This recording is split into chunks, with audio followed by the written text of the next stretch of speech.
नमस्कार दोस्तों, आप देख रहे हैं एक्सप्लेनर राज ओमेगा, जहां हम आपके लिए लाते हैं सबसे धमाकेदार दंगुआ और नॉवेल एक्सप्लेन्स। आज हम बात करने वाले हैं Z dynasty season 3 episode 70 part 2 की, जहां कहानी पहुंची है अपने सबसे खतरनाक मोड़ पर।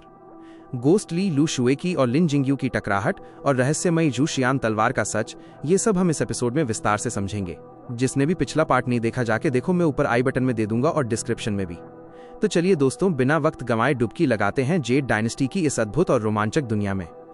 इस एपिसोड की शुरुआत होती है चिंग यून हिल, टोंग टियन पीक पर। इल्यूजरी मून केव के सामने तीन लोग आमने सामने खड़े हैं, गोस्ट ली, लू शुएकी और लिन जिंगयू।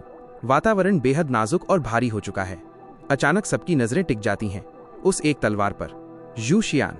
वो प्राचीन तलवार जिसने अनगिनत किस्मतों को बदल दिया, अनगिनत घटनाओं को जन्म दिया। आज वो चुपचाप जमीन में धसी हुई खड़ी है, जैसे इस धरती का ही हिस्सा हो। लेकिन उस पर उकेरा हुआ नाम इतना तेज, इतना घमंडी और दबंग, मानो बिना कुछ कहे सबको चुनौती दे रहा हो। उसे देखकर कोई भी आसानी से सांस नहीं ले पा रहा। कुछ देर बाद मानो सब एक गहरे झटके से बाहर निकले हों। तीनों एक लंबी सांस छोड़ते हैं, लेकिन उसी पल माहौल बदल चुका था। लिन जिंगयू ने आगे बढ़ने की कोशिश की, लेकिन गोस्ट ली और लू शुएकी को देखकर ठिठक गया। उसने कदम रोके और सख्ती से वहीं खड़ा हो गया। लू शुएकी पहले तो हैरान रह गई, लेकिन फिर उसकी आंखों में एक तेज चमक कौंधी। उस तलवार के सामने जो चिंग यून और पूरी दुनिया में सर्वोच्च मानी जाती है, उसके चेहरे पर भी हल्की सी शिकन आ गई। उसने अनजाने में गोस्ट ली की ओर देखा, उसकी प्रतिक्रिया जानी और फिर एक कदम पीछे हटकर उससे दूरी बना ली। गोस्ट ली, वो बिल्कुल खामोश खड़ा था। चेहरे पर कोई भाव नहीं, मगर आंखों में आग जल रही थी। वो तलवार जो पिछले 10 साल से उसका सबसे बड़ा दुःस्वप्न बनी हुई थी, आज उसके सामने खड़ी थी। हवा में हल्की सी चमकती उसकी धार गोस्ट ली की आंखों में ऐसे चमक रही थी जैसे सीधे उसके दिल में धंस रही हो। अचानक एक जोरदार गर्जना गूंज उठती है, मानो गोस्ट ली के सीने से फटकर निकली हो, उसके फेफड़े चीरकर बाहर आ रही हो। वो सीधा लपकता है उस प्राचीन तलवार जू शियान की ओर। उसके साथ गहरे हरे रंग की रोशनी चमकती है। सोल डिवारिंग स्टाफ हवा में तेजी से घूमता है, जैसे अपने मालिक की भावनाओं का जवाब दे रहा हो। लेकिन तभी साइड से नीली हरी तलवार की किरण आकर कटती है। लिन जिंगयू, वो अपने ड्रैगन स्लेयर सोर्ड के साथ गोस्ट ली के सामने आ खड़ा हुआ। उसके चेहरे पर गुस्सा उबाल मार रहा था।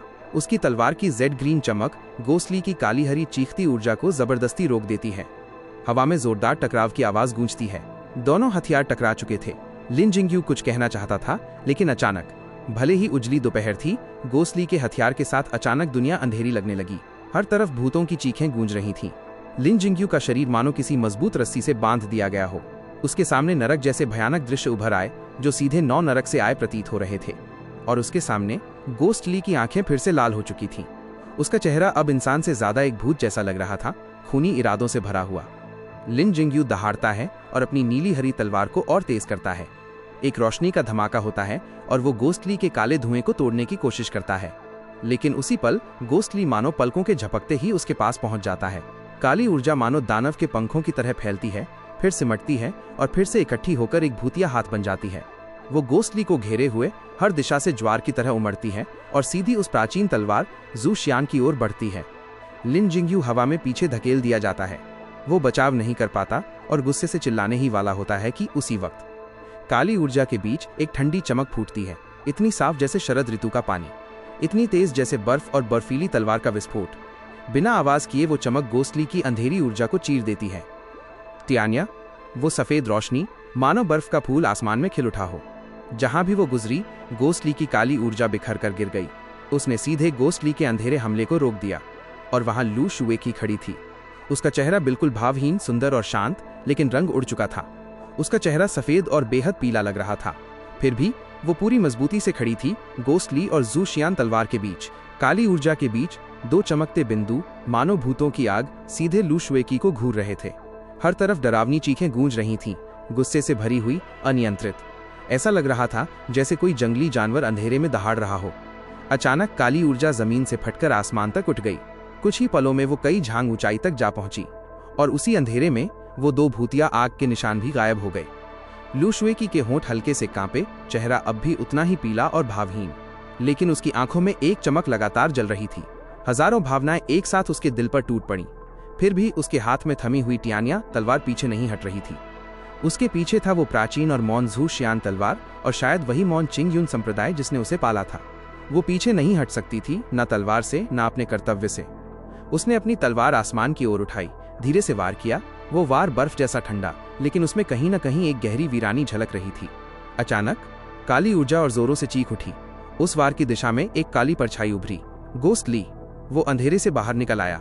उसके आगे सोल डिवायरिंग स्टाफ हवा में गूंजता हुआ ऊपर उठा। चारों तरफ की काली ऊर्जा एकत्र होकर आकाश से नीचे गिरने लगी। डंडे की नोक पर मौजूद लाल रक्त रेखाएं पूरी तरह चमक उठी। एक सफेद हाथ हवा से निकलकर उस डंडे को पकड़ लेता है। आसमान से उतरते ही हवाएं और धुआं पागलपन से घूमने लगे। सारी काली ऊर्जा इकट्ठी होकर एक विशाल स्तंभ बनाती है जो सीधे नीचे गिरता है, लू शुए की ओर, और उसके पीछे वही प्राचीन झू शियान तलवार। लेकिन वो पीछे नहीं हटी। उसकी तलवार की चालें बर्फ जैसी बिखर गईं, जो काली ऊर्जा पर बरसने लगी। तलवार के वार से पहले ही आसपास की चट्टानें, पत्थर और रेत मानो तूफान में उड़ते हुए नाचने लगे। और इस पूरे बवंडर के बीच लू शुए कुई अकेली खड़ी रही। उसका चेहरा धीरे धीरे धुंधला होने लगा।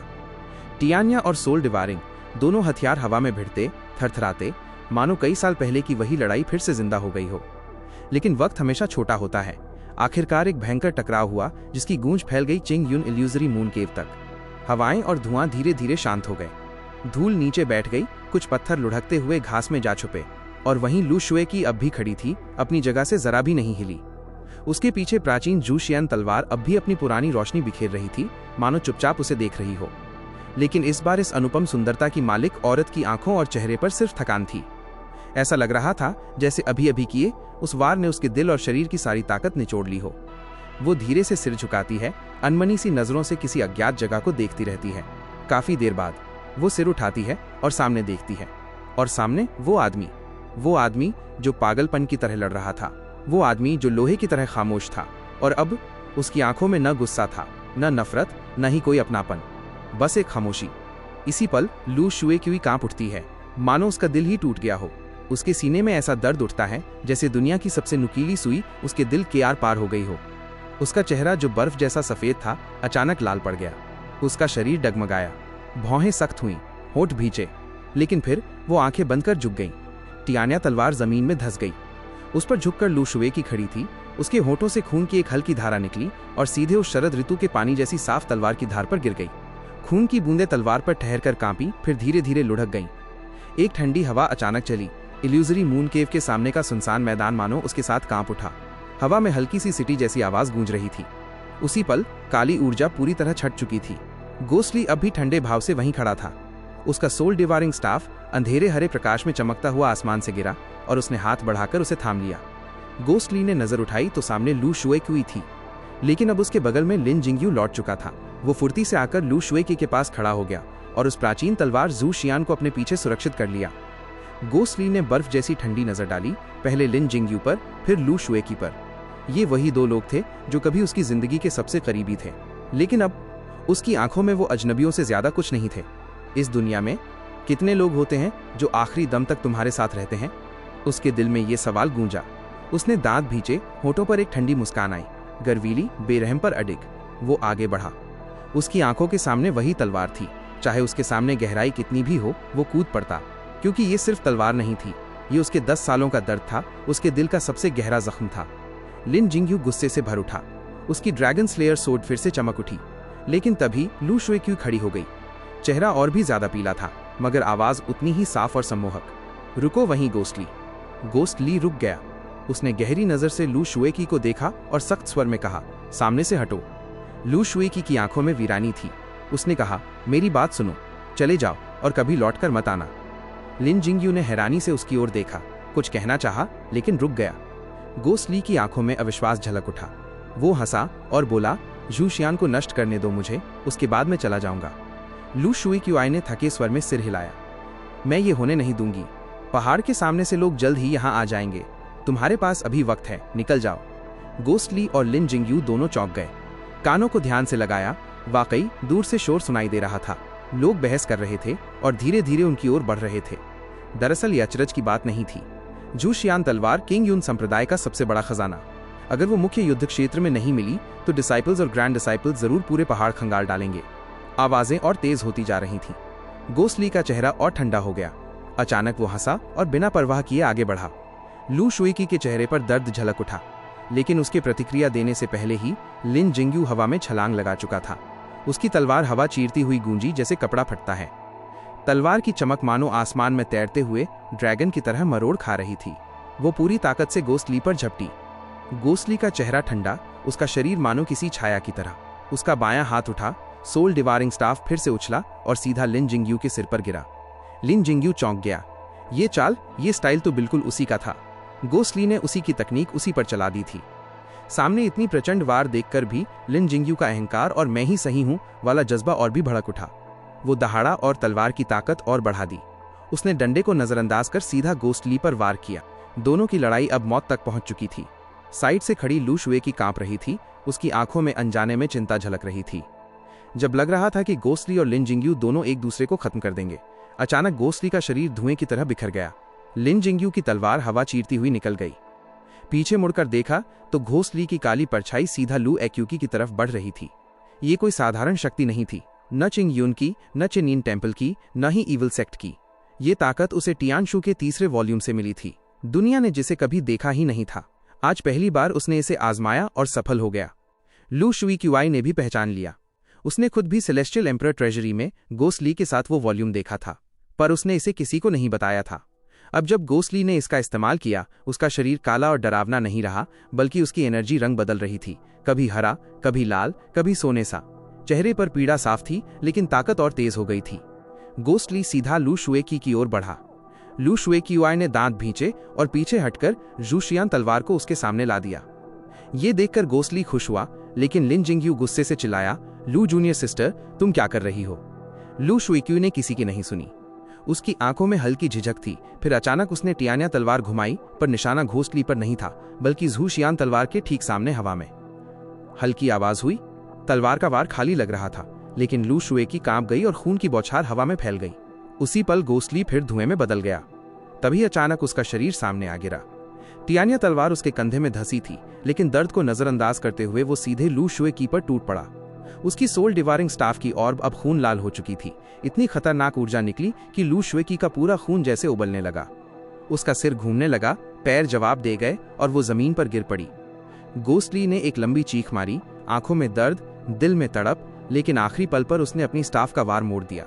साथ ही हाथ बढ़ाकर लू शुए क्यूई को झटका देकर दूर फेंक दिया। उसके साथ ही टियान्या तलवार भी उसके शरीर से निकल गई।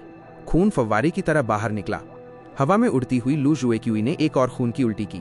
उसका चेहरा सफेद पड़ चुका था और गोस्ट ली का कंधा पूरा लहूलुहान हो गया। गोस्ट ली जमीन पर गिरा। उसकी आंखों में अब कुछ नहीं था, बस वही जूशियान तलवार।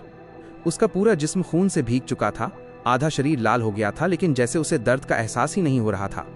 उसकी नजरें टिकी थीं तलवार पर, वो प्राचीन तलवार जो सामने जमीन में गड़ी थी। न पत्थर, न जेड, एक ऐसी तलवार जिसमें उसका चेहरा तक परछाई नहीं बन रही थी, सिर्फ एक हल्की सी दरार जो बिल्कुल नई लग रही थी। गोस्ट ली ने पागलों की तरह आसमान की ओर हंसते हुए चीख मारी। 10 साल की यातना उसकी आंखों के सामने चमक गई। फिर बिना कुछ सोचे उसने बाएं हाथ से तलवार की मूठ पकड़ी और दाएं हाथ में सोल डिवारिंग स्टाफ उठा लिया। उसका वार सीधा उसी दरार की ओर था। पीछे से लिन जिंगयू पूरी ताकत से चिल्लाया और दौड़ा, लेकिन बहुत देर हो चुकी थी। लू शुए की भी अभी अभी उतरी थी, उसका मन उलझा हुआ था। और इसी बीच पहाड़ की तलहटी से आती हुई भीड़ की आवाज और ज्यादा तेज हो गई। सब इल्यूजरी मून केव की ओर दौड़ रहे थे। लेकिन उस पल कौन रोक सकता था समय को?